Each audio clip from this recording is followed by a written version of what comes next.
Hello guys, কেমন আছেন আপনারা সবাই? আপনাদের প্রত্যেককে স্বাগতম জানাই আমার নতুন এই ভিডিওতে। আপনারা আমার সঙ্গে থাকুন আর দেখতে থাকুন আমার এই ভিডিওটা।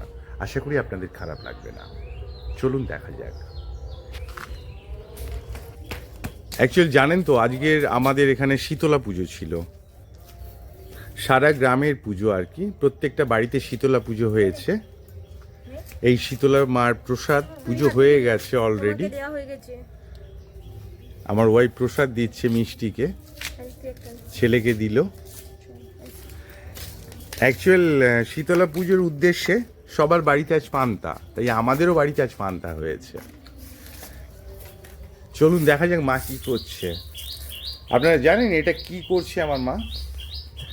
অ্যাকচুয়াল নারকেল গাছ আছে না, নারকেল পাতা থাকে, নারকেল পাতা শুকানোর পর তাকে চেঁচে নেওয়া হয়। চেঁচে নেওয়ার পর তারপর তাকে বঁটিতে তার থেকে আস্তে আস্তে কেটে এই যে ঝাঁটা কাঠিগুলো বার করে নেওয়া হয়, আর পাতাগুলো আলাদা করে দেওয়া হয়। এই পাতাগুলো আলাদা করেছে দেখুন, এগুলো জ্বালনের কাজে লাগে। ঠিক আছে, এগুলো খুব সূক্ষ্মভাবে করতে হয় বঁটিতে, কারণ অন্যমনস্ক হলে হাত কেটে যাওয়ার চান্স থাকে। আপনারা তো প্রত্যেকেই বাড়িতে ঝাড়ু ইউজ করেন, ঠিক আছে? তো আমাদের এখানে গ্রাম অঞ্চলে আমরা ঝাঁটা ব্যবহার করি। এই কাঠি দিয়েই ঝাঁটাটা তৈরি হয়। দেখতে পাচ্ছেন ঝাঁটাটা?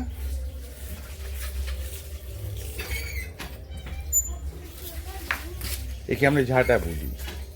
এই ঝাঁটা দিয়ে ঝাড় দিতে সুবিধা হয়, নোংরা টোংরা ফেলতে টেলতে সুবিধা হয়। আমার মার বয়স হয়েছে, কিন্তু এখনো পর্যন্ত উনি কন্টিনিউয়াস বসে থাকে না, কিছু না কিছু করেই চলে। এমনকি উনি এখনো পর্যন্ত ব্যায়াম করে। তাই মা আজও পর্যন্ত ভগবানের কৃপায় সুস্থ। মা হরে কৃষ্ণ নাম করে, মালা জপে, ভগবানের নাম করে। কারণ সবাই তো আমরা তার কাছে থ্যাঙ্কফুল, গ্রেটফুল, বিকজ তার জন্যই আজ আমরা পৃথিবীর আলো দেখছি, সুস্থ থাকছি, ডাল ভাত খেয়ে হলেও ভালোভাবে জীবন ধারণ করছি। এটাই আমাদের কাছে অনেক।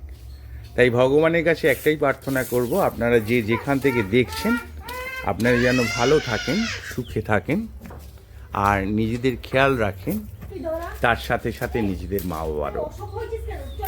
এতক্ষণ সঙ্গে থাকার জন্য অসংখ্য ধন্যবাদ আপনাদের। আপনাদের কেমন লাগলো এই ছোট্ট ভিডিওটা আপনারা কাইন্ডলি লিখে জানাবেন। Thank you so much. অনেক ভালো থাকবেন। বাই।